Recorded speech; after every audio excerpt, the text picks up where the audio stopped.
Olá, muito bom dia. Mais uma vez, muito obrigado pela sua companhia. Está começando mais uma edição do programa Agronegócio e você vai ver agora. Menor oferta de suínos aliada ao aumento no custo de produção elevou os preços do animal. Governo argentino anunciou a abertura do mercado para importação de carne bovina brasileira in natura. Produção nacional de soja em grão em 2016 foi mais de 96 milhões de toneladas, uma redução de 1,2%. Zeina Latifi, economista-chefe da XP Investimentos, fala sobre política, economia e agronegócio.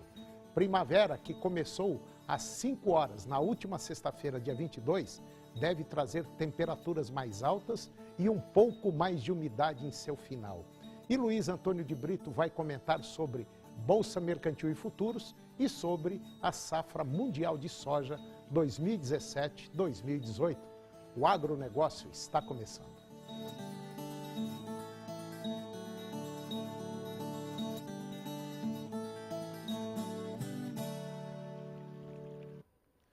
Apesar da entrada da segunda quinzena do mês, quando tradicionalmente as cotações recuam, a menor oferta de suínos aliada ao aumento do custo de produção elevou os preços do animal nas principais regiões acompanhadas pelo CPEA.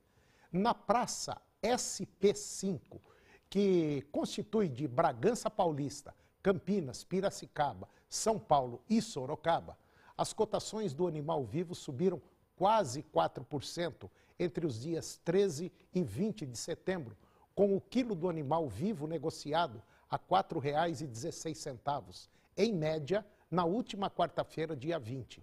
No mercado de carnes, no atacado da Grande São Paulo, a carcaça especial foi negociada a R$ 6,28 e a comum negociada a R$ 5,94, altas de 1,8% para a carcaça especial e 2,4% para a carcaça comum. O governo argentino anunciou a abertura de mercado para a importação de carne bovina brasileira in natura. Essa liberação ela veio depois da restrição imposta há 5 anos em função de um surto de aftosa registrado em Londrina, no Paraná. E com o incremento das exportações argentinas, houve registro de aumento de importações de carne bovina uruguaia em 2016 e 2017. Além disso, o governo argentino também anunciou a liberação de carne bovina, suína e de aves, oriundas dos Estados Unidos, neste ano. Os números do IBGE mostram que a produção nacional de soja em grão em 2016 foi de 96,3 milhões de toneladas, uma redução de 1,2%, também influenciada pelo El Niño. O valor da produção alcançou 104 bilhões de reais, 3% maior que o registrado em 2015. Os maiores produtores foram Mato Grosso, Paraná e Rio Grande do Sul, que concentram quase 62% do total produzido no Brasil no ano passado. Em Mato Grosso, líder do cultivo do grão, a produção totalizou 26 milhões de toneladas, com valor de produção de 27,5 bilhões de reais. E o município que mais produz soja é Sorriso, que foi o principal entre todos eles, com 1.700.000 toneladas e valor de produção de quase 2 bilhões de reais. Já o milho, ele foi fortemente afetado pela seca, provocada pelo El Niño, segundo o IBGE. A produção do milho em grão somou 64 milhões de toneladas, com queda de 24,8%, na comparação com o ano anterior. A lavoura é dividida em 2 safras, sendo que a segunda concentrou quase 62% da produção total. E nessa safra, a quebra foi de quase 30% a menos produzida. O valor de produção nacional somou 37,7 bilhões de reais, uma elevação de 26%. A saca do milho chegou a ser comercializada no ano passado por até R$ 53,91 em média. O cultivo do milho no país é concentrado na região centro-oeste. Mato Grosso continuou como maior produtor, 15,3 milhões de toneladas, apesar de uma queda de 28%. e o valor de produção de 7,7 bilhões de reais. A maior produção foi registrada em Sorriso, no Mato Grosso, com 1,8 milhão de toneladas, menos 30% que em 2015, e valor de produção de 891 milhões de reais. E agora vamos ver como anda o tempo para hoje no estado de Goiás. Para a maioria dos municípios, teremos predomínio de sol, céu claro com poucas nuvens, muito calor, baixa umidade relativa do ar. Alguns poucos municípios terão tempo parcialmente nublado, sol entre poucas nuvens. Vamos conferir agora a temperatura para os principais municípios produtores. Porangatu, 34 a máxima e 22 a mínima. Campos Belos, 35 a máxima e 26 a mínima. Ceres, 33 a máxima e 20 a mínima. Lusiânia, 33 a máxima e 21 a mínima. Jussara, 34 a máxima e 24 a mínima. Anápolis, 32 a máxima e 20 a mínima. Acreúna, 31 a máxima e 20 a mínima. Quirinópolis, 33 a máxima e 18 a mínima. Jataí, 33 a máxima e 16 a mínima. E Ipameri, 34 a máxima e 18 graus a temperatura mínima. E depois do intervalo, Zeina Latifi, economista-chefe da XP Investimentos, vai falar sobre política, economia e agronegócio. Primavera, que começou às 5 horas da tarde, na última sexta-feira, dia 22, deve trazer temperaturas mais altas e um pouco mais de umidade no seu final. E Luiz Antônio de Brito vai comentar sobre Bolsa Mercantil e Futuros e também vai falar sobre a safra mundial de soja 2017-2018. Nós voltamos já. Durante a Interconf, que foi a Conferência Internacional de Confinamento, eu conversei com a economista-chefe da XP Investimentos, a doutora Zeina Latifi. E na oportunidade, nós conversamos sobre economia, agronegócio e política. Confira. Então, depois de muitos equívocos na gestão Dilma, a gente tem uma correção e a gente está vendo que vale a pena, quer dizer, que está funcionando, a inflação cai, juros caem e está contratada uma recuperação da economia. Claro que alguns setores vão na frente, alguns setores têm uma performance melhor, mas isso é um movimento generalizado que, claro, vai ajudar muito também a pecuária, né? Nós temos uma classe média que fez um esforço muito grande para ajustar o seu orçamento, reduzir o consumo de proteína animal. E a tendência das pessoas é querer voltar ao seu padrão de consumo lá de trás. Então a perspectiva para o setor, que já vem numa dinâmica positiva, é isso se consolidar. Agora, tem alertas que a gente tem que fazer, que não é para esse setor, é para todo mundo, que é a necessidade do ajuste estrutural que já foi iniciado, mas é muito importante que o próximo presidente dê continuidade. Aí é a questão fiscal, é central, né? Se a gente não arrumar as contas públicas de verdade, a gente vai estar comprometendo essa estabilidade econômica que a gente tem hoje. Não tem como ter juros baixos com as contas públicas como estão. Por um tempo você consegue, depois não consegue mais. E juros sobe, a gente já sabe as consequências. E o que a gente chama de agenda estrutural para trazer mais produtividade nos setores, né, no país. O que a gente observa comparando a produtividade do nosso setor produtivo, incluindo a pecuária, em relação ao resto do mundo, a gente apanha muito. A gente é pouco produtivo em relação à experiência internacional por causa desse ambiente difícil de negócios, a questão da infraestrutura, a complexidade das nossas regras, enfim, insegurança jurídica e insegurança também. Então, essa agenda estrutural é muito importante para que esse momento que a gente está vendo na economia brasileira, que é benigno, não seja algo transitório, não seja, como dizem, um voo de galinha. Então, é muito importante a persistência nessa agenda. Eu acho que a gente tem condições para isso. O Brasil, na gestão Fernando Henrique, na gestão Lula, a gente acompanhou o mundo. Com a Dilma, o mundo foi, a gente ficou para trás, tem um hiato enorme que a gente precisa recuperar. Se essa agenda de reformas que eu falei avançar, ainda que às vezes ao estilo brasileiro, às vezes mais lenta do que a gente gostaria, mas essa agenda avançar, eu acho que a gente pode voltar a acompanhar o crescimento mundial, voltar a ter de forma consistente um crescimento acima de 3%. Você fala, mas 3% é pouco, é verdade.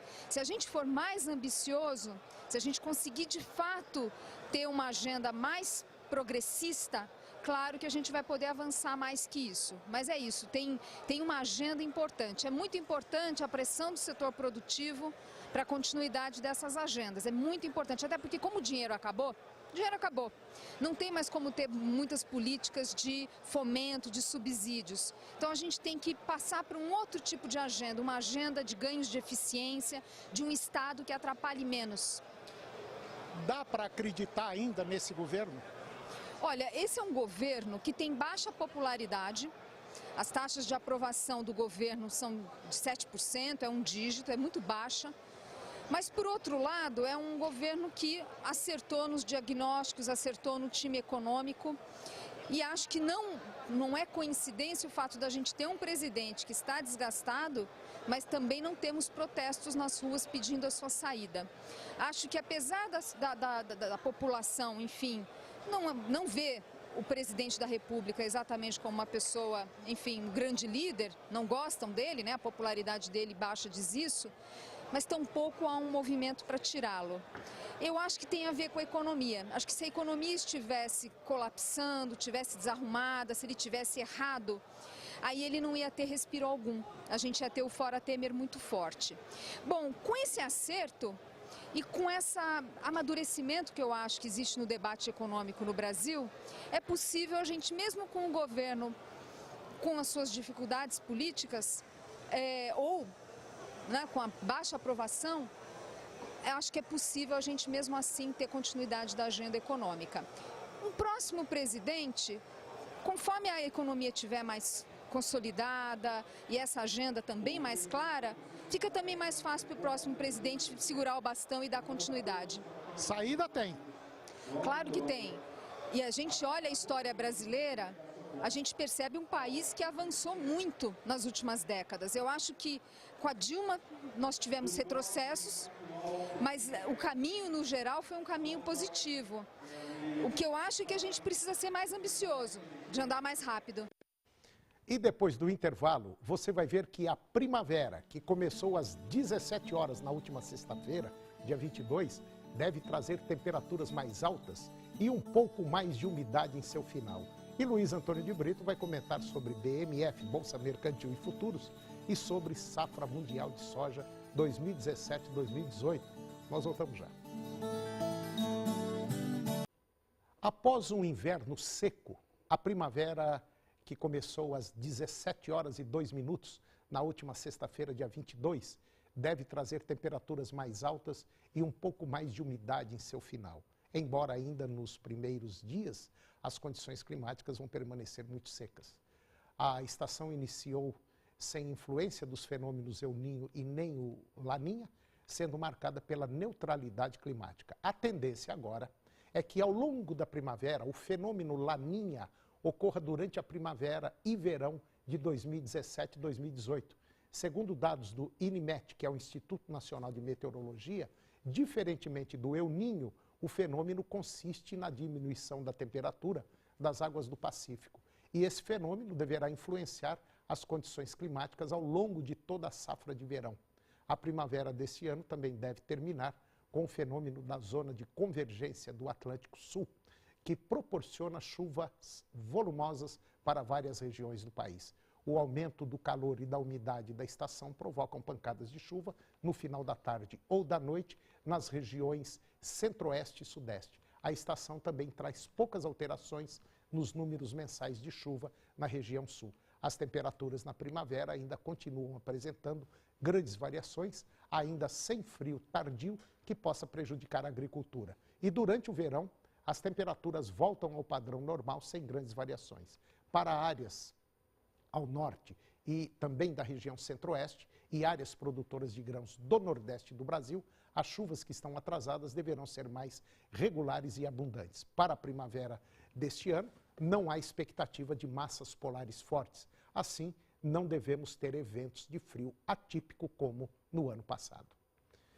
E agora eu vou conversar com Luiz Antônio de Brito, especialista em mercado de commodities da Cerrado Corretora. Luiz Antônio, bom dia. Bom dia, Antônio. Bom dia a todos os amigos aí do programa Agronegócio. Tudo bem, Luiz? Tudo bem. Luiz, como é que está a situação da Ibovespa, da B3? Índice de fechamento parece que foi bom, né? Tem muita gente apostando, né? Pois na é. Bolsa. Pois é, Antônio, o índice da Bolsa, né, subindo bastante, ele rompeu a casa dos 73 mil pontos, que tinha acontecido em 2008, né, e há 9 anos que não acontecia isso, e a Bolsa vem apontando aí uma tendência, Antônio, de chegar ao final de 2017 com aproximadamente 80 mil pontos, e os mais otimistas acreditando em 2018 com a Bolsa projetando aí 100 mil pontos, né? Esses pontos da Bolsa também são negociados como qualquer tipo de commodity, você pode comprar os contratos dos índices também. E isso mostra o que, Antônio? Mostra o resultado que nós já vimos falando aqui, do que representa realmente uma redução da taxa de juros aqui no Brasil e a questão dos ativos de riscos terem mais interesse no mercado internacional. Para você ver, 50% desse capital que entrou na Bolsa Brasileira, são dos não residentes, né? São pessoas que moram fora do país. Isso representou de janeiro até agora 14,2 bilhões de reais em entrada de recursos dentro da Bolsa.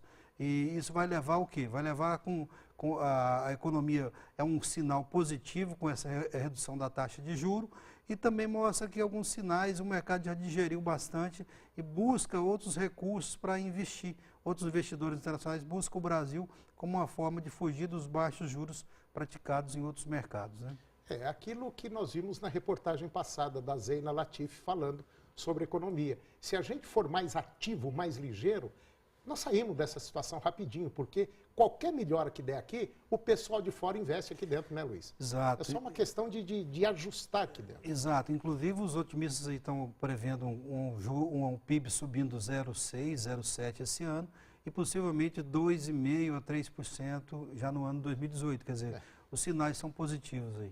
Luiz, vamos para o intervalo comercial e depois nós vamos falar sobre a safra mundial de soja e também sobre seguro rural. É um minuto só, eu volto já.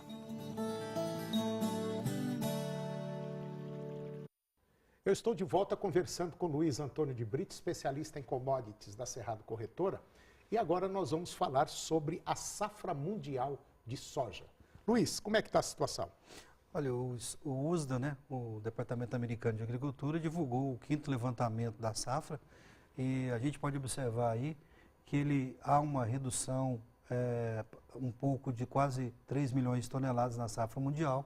O Brasil cai um pouco de 114 para 107 na safra 17-18, Antônio.